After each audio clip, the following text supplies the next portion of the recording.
So hey guys, welcome back to Hassan SSC Wala, and this is the day 8 revision series for 1st of December. Simple interest and compound interest. We are going to have a brief look over the concept and the formula of simple interest, compound interest. As you know, simple interest, compound interest chapter competitive examination के point of view से बहुत important है. तो चलिए इसको देखते हैं one by one.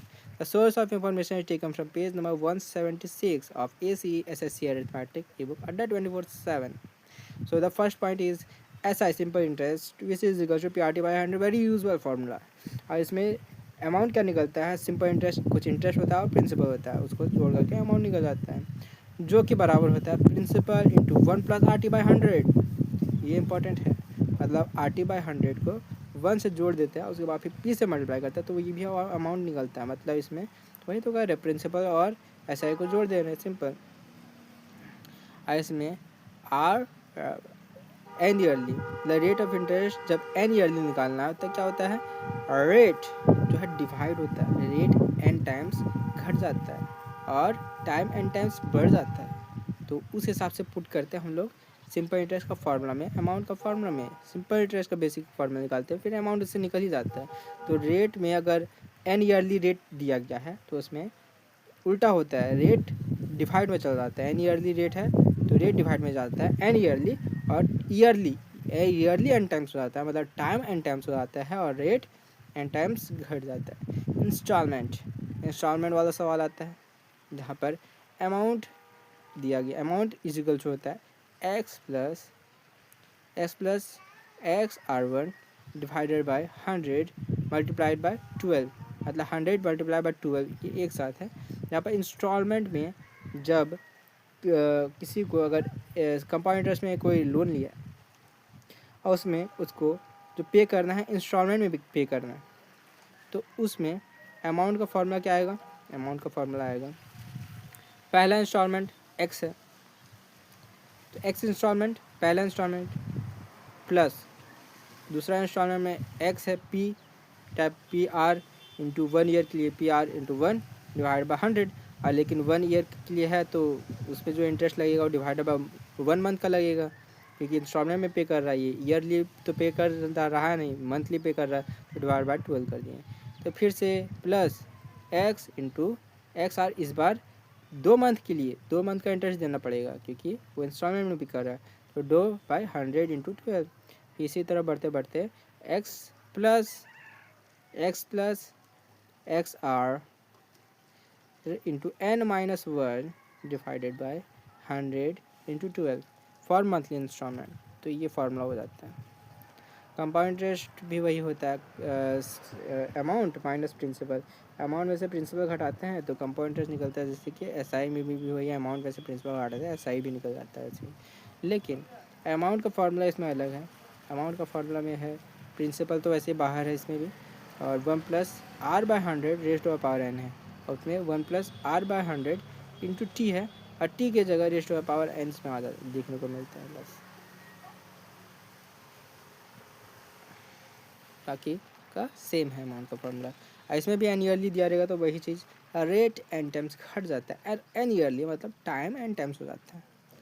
Principal निकालना अगर हम लोग को एन टाइम्स प्रिंसिपल दिया इन टी ईयर, और प्रिंसिपल एम टाइम्स होता है इन एक्स ईयर, तो फिर हम लोग कैसे निकाल, तो एक इक्वेशन आता है जिससे कि हम लोग निकाल सकते हैं एन या टी या एक्स निकाल, एन या एम या टी या एक्स, इसमें से कुछ अगर नहीं दिया हो, ईयर नहीं दिया हो, या तो फिर कितना गुना हो रहा है वो नहीं दिया हो, तो हम लोग निकाल सकते हैं.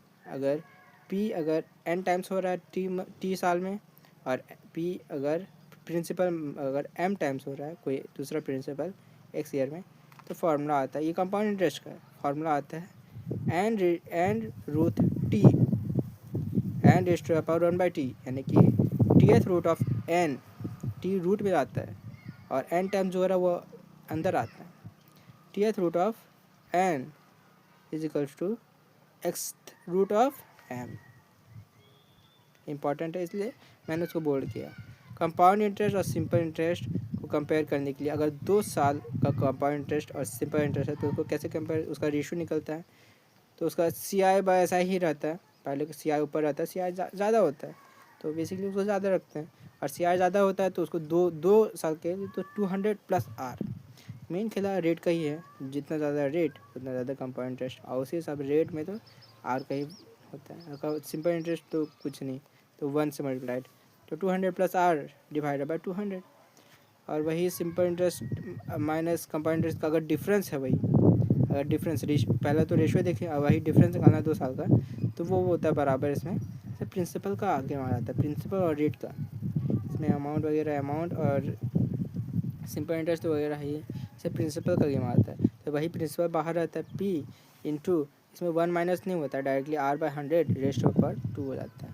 जैसे इसमें 1 माइनस होता था ना अमाउंट निकालने के लिए, सॉरी 1 प्लस होता था ना, यहाँ पर 1 का गेम हटा दिया गया। बाकी सब सेम है अमाउंट टाइप में, कंपाउंड माइनस सिंपल इंटरेस्ट। और CI minus SI difference for 3 year का अगर है तो उसमें निकलता है P into R square into 300 plus R divided by 100 के cube. This is very important and very complicated one. जैसे PR स्क्वायर करते हैं, PR स्क्वायर करते हैं इंटू 300 प्लस R करते हैं डिवाइड बाय 100 का क्यूब करते हैं। तो इसको कैसे याद किया जाए? तो 3 है तो PR स्क्वायर और 300 प्लस R 3 बार आ गया, और 300 है, यहाँ पर 2 है, तो वही अमाउंट का फॉर्मूला 2 ईयर वाला, और यहाँ 3 ईयर वाला हम लेकिन R स्क्वायर और R स्क्वायर अलग, R अलग, 300 एक जगह और 100 का क्यूब एक जगह, और प्रिंसिपल मल्टीप्लाइड बात हुआ बाकी अंदर बाहर होने का। PR स्क्वायर बाहर है, इसमें R वो बाहर रखा है, और इसमें R प्लस 300 सम लिया, मतलब प्रोडक्ट और सम डिवीज़न, प्रोडक्ट आ गया, फिर समीशन आ गया, और फिर डिवीज़न आ गया, whole, division as a whole, product sum और डिवीज़न एज अ होल। ऐसे P और R का गेम है, P और R का गेम इसमें भी है। ऊपर में भी 2 ईयर का PR का ही गेम था, लेकिन इसमें PR square into 300 plus R divided by 100 cube है। A to B in T1 year CI compound interest निकालना है। मतलब अगर अमाउंट A से B होता है T1 ईयर में, तो कंपाउंड इंटरेस्ट में अगर अमाउंट A से B हो जाता है T1 ईयर में, तो सम इन T2 ईयर क्या हो जाएगा? मतलब T1 ईयर में A से B होता है तो T2 ईयर में क्या हो जाएगा उसका? मतलब एक टाइम दिया हुआ है और अमाउंट दिया हुआ, चेंजिंग अमाउंट दिया हुआ है, टाइम दिया है, तो हम लोग को चेंजिंग अमाउंट निकालना है दूसरे टाइम के लिए। तो वो फार्मूला क्या हो जाएगा? जो चेंज अमाउंट है, change amount B raised to power T2 by T1, मतलब Tth root of T B Tt square B T2 square. वैसे ही एथ डिवाइडेड बाय एथ, मतलब रेसिप्रोकल है, B ऊपर है और T2 ऊपर है, इधर में नीचे में A नीचे है और T2 ऊपर है, B ऊपर है, A नीचे है, T2 ऊपर है, T1 नीचे है, और साथ में -1 भी है। तो ये फार्मूला इसमें इंपॉर्टेंट आ गया, जो कि याद रखना चाहिए। A से B में कन्वर्ट होता है T1 ईयर में, तो A से C में जो कन्वर्ट होगा दूसरा सब में कन्वर्ट होगा T2 ईयर में क्या होगा।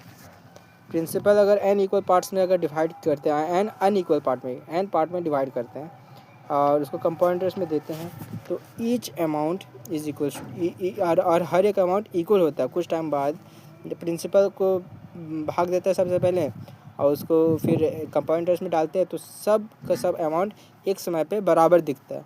तो उसमें रेशियो ऑफ प्रिंसिपल निकलेगा, क्या होगा ratio of principal? 1/1 plus rate of interest R1 rate of interest divided by 100 raised to power T1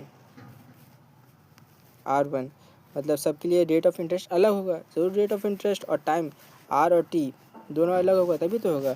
तो वैसे ही है 1 डिवाइडेड बाय, इसमें प्रिंसिपल का गेम नहीं है, इसमें डायरेक्टली R एंड T है, R एंड T है, P नहीं है इसमें प्रिंसिपल, क्योंकि तो हम लोग को पार्ट तो निकालना है। इसमें 1 P की जगह इसलिए 1 लिया गया, 1 divided by 1 plus R/100 raised to the power T1. So this is the end of today's CISI date revision series 1st of December. Meet you in the next video.